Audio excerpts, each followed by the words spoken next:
Assalamualaikum warahmatullahi wabarakatuh. Selamat sore Pak Gugup, Bu Dini dan teman-teman sekalian. Perkenalkan kami dari kelompok 1.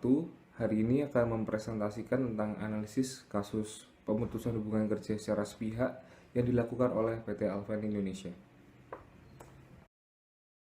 Pada presentasi kali ini, kelompok kami akan membahasnya menjadi 4 bagian utama. Yang pertama, problem identification. Yang kedua, case analysis. Yang ketiga, kesimpulan. Dan yang terakhir adalah rekomendasi. Pada tahun 2015, PT Alpen Food Indonesia menjadi buah bibir yang cukup ramai di masyarakat dan kalangan serikat pekerja. Hal tersebut disebabkan oleh adanya pemutusan hubungan kerja secara sepihak yang dilakukan oleh PT Alpen Food Indonesia terhadap serikat pekerjanya sejumlah 600 orang. Setelah dilakukan observasi dan interview terhadap karyawannya, didapatkan bukti bahwa PT Alpen Food Indonesia telah melakukan tindakan-tindakan yang tidak etis terhadap karyawannya. Sebagai contoh, terdapat karyawan yang dalam kondisi mengandung tetap harus bekerja sampai dengan larut malam. Akhirnya, Kementerian Ketenagakerjaan melakukan investigasi lebih lanjut terkait kasus tersebut.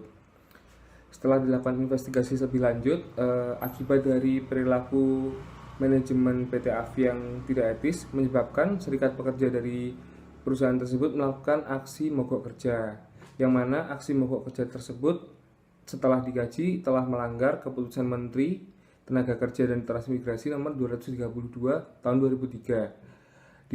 Di ayat 1 pasal 6 dijelaskan bahwa mogok kerja yang dilakukan secara tidak sah akan didiskualifikasikan sebagai mangkir. Yang pertama, kita akan membahas tentang pelanggaran etika manajerial yang dilakukan oleh perusahaan tersebut dalam menjalankan bisnisnya.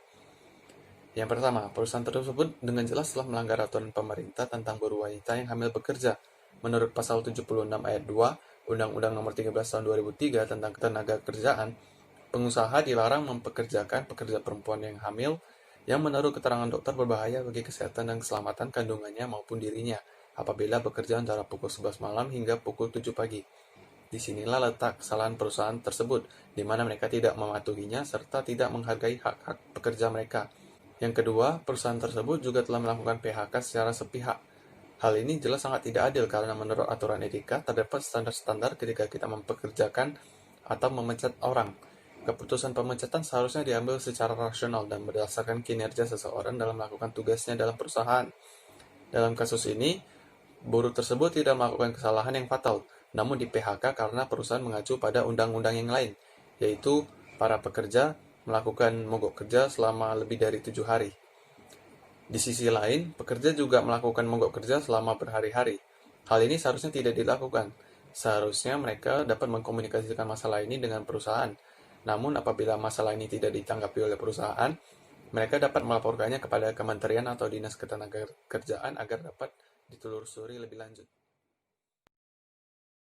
Nama saya Azharolia Sibuan, dan pada kesempatan kali ini saya akan menjelaskan mengenai social responsibility dan kaitannya dengan kasus PT AFI.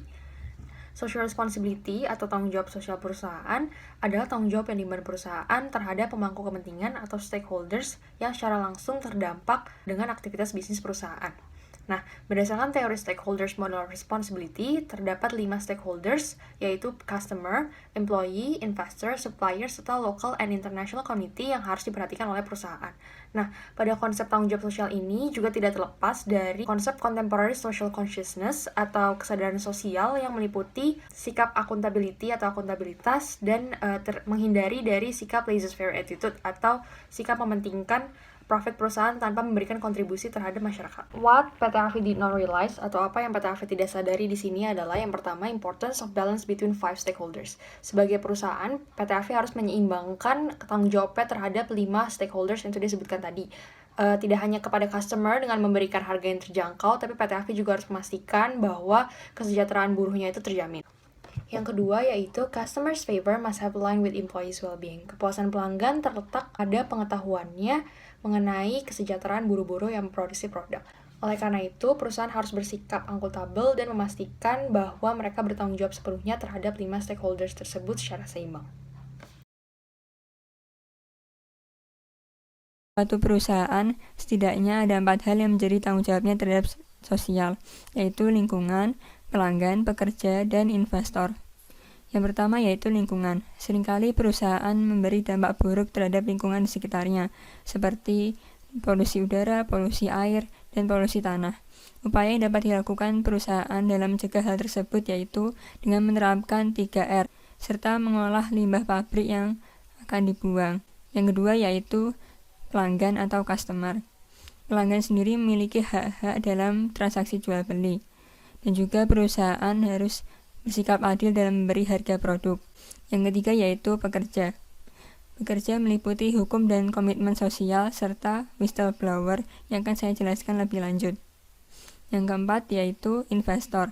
Investor memiliki peran yang sangat penting dalam suatu perusahaan agar perusahaan tersebut tidak melakukan tindak kecurangan terhadap laporan keuangannya sendiri. PT AFI yang mem-PHK karyawannya secara sepihak, sudah jelas sekali bahwa perusahaan tersebut telah melanggar kewajibannya terhadap tanggung jawabnya dalam pekerjanya. Sebagai perusahaan yang telah dikenal oleh seluruh masyarakat, perusahaan tersebut haruslah mengenali dan lebih peka terhadap tanggung jawabnya ke pekerjanya, seperti memberi kesempatan pekerjanya untuk menyeimbangkan antara tekanan kehidupan dan pekerjaannya, meningkatkan dan mempertahankan kemampuan pekerjanya, serta memperlakukan pekerjanya dengan penuh rasa hormat dan kasih sayang. Dalam kasus tersebut juga diperlukan seorang whistleblower atau seseorang yang mampu menyampaikan ketidakadilan yang dirasakannya selama bekerja di suatu perusahaan tersebut.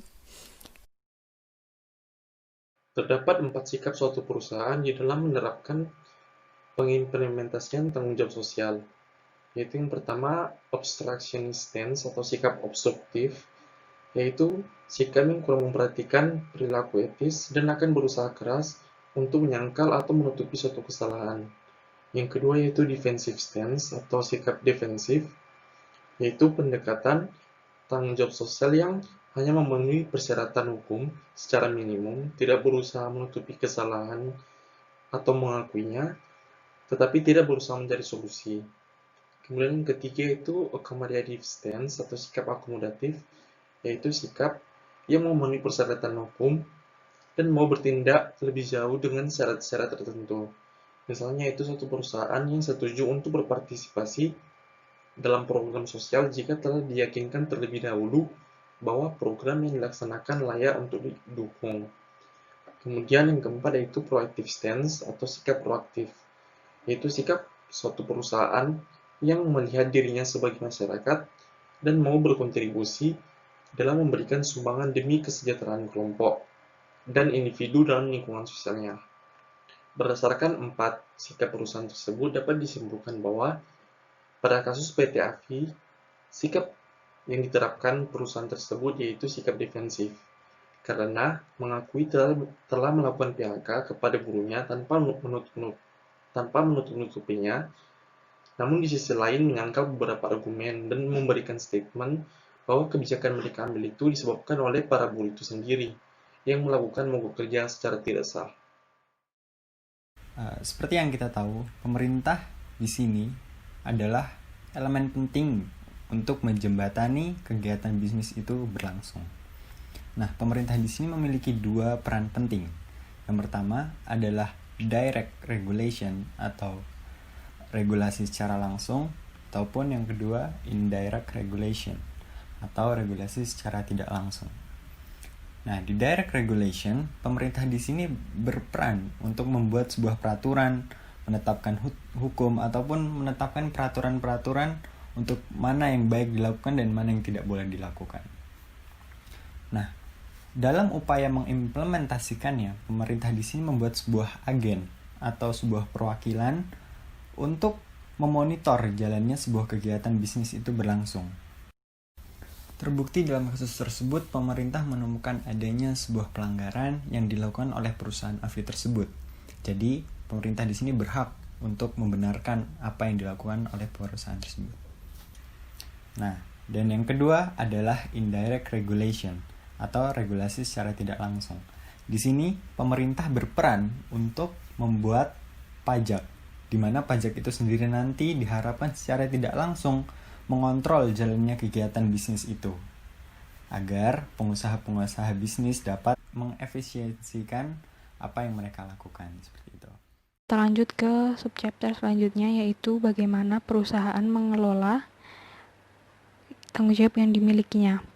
Jadi ada dua jenis. Yang pertama formal. Di formal sendiri ada 3, yaitu legal compliance, ethical compliance, dan philanthropic giving.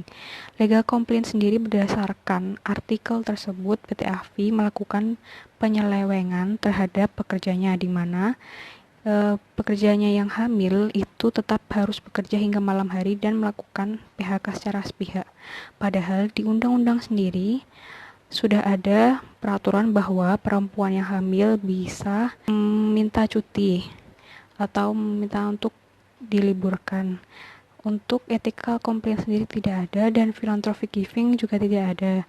Untuk yang kedua yaitu informal. Informal sendiri ada 2. Yang pertama pandangan seorang pemimpin. Yang kedua respon perusahaan terhadap whistleblower. Pandangan seorang pemimpin sendiri pada PT AFI dan pada artikel tersebut sudah jelas, karena pemimpinnya sangat sergap dalam menanggapi masalah. Akan tetapi pemimpinnya itu tidak semestinya seperti itu, karena seorang pemimpin itu harus memberikan manfaat kepada orang lain, tidak hanya ke perusahaannya sendiri. Setelah itu yang kedua adalah respon perusahaan terhadap whistleblower. Jadi respon perusahaan terhadap whistleblower ini dinilai tidak etis. Kenapa? Karena PT AFI sendiri tidak mengakui adanya kesalahan dalam perusahaannya, bahkan menyalahkan orang lain. Kesimpulan yang dapat kami berikan atas kasus PT Alpen Food Industry adalah terdapat pelanggaran hak-hak buruh yang dilakukan oleh manajemen PT AFI, seperti tidak diberikannya hak cuti bagi buruh wanita yang sedang haid atau hamil, kemudian pengurangan upah, kemudian pengenaan PHK secara sewenang-wenang, kemudian pelaksanaan kesehatan dan keselamatan kerja yang belum baik. Hal ini menyebabkan Serikat Buruh PT AFI melakukan aksi mogok kerja pada 27 Februari 2020. Sayangnya, manajemen PT AFI menganggap mogok kerja tersebut tidak sah dan pekerja yang mengikuti aksi tersebut dianggap mangkir dan di-PHK oleh perusahaan. Setelah diinvestigasi oleh tim Kementerian Ketenagakerjaan, ditemukan bahwa PT AFI melakukan pelanggaran terhadap keputusan Menteri Tenaga Kerja dan Transmigrasi nomor 232 tahun 2003, di mana seharusnya aksi mogok kerja yang dilakukan pada Februari 2020 itu sah, karena perundingan-perundingan yang dilakukan antara manajemen dan buruh sebelum-sebelumnya tidak menghasilkan kesepakatan apapun. Kemudian analisis kami tentang tanggung jawab sosial, kami melihat bahwa tanggung jawab sosial yang dilakukan PT AFI belum baik. Hal ini dapat dilihat dari sikap PT AFI yang cenderung memperlihatkan sikap defensif.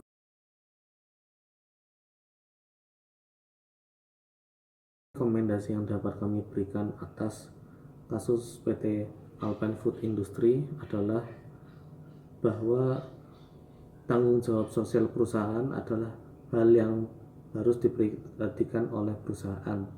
Tidak hanya sekadar meningkatkan citra perusahaan, tetapi bagaimana perusahaan dalam melakukan kegiatan bisnisnya dapat menjaga hubungan yang selaras antara pemerintah, pelanggan, karyawan dan buruh, kemudian masyarakat sekitar dan lain-lain. Kemudian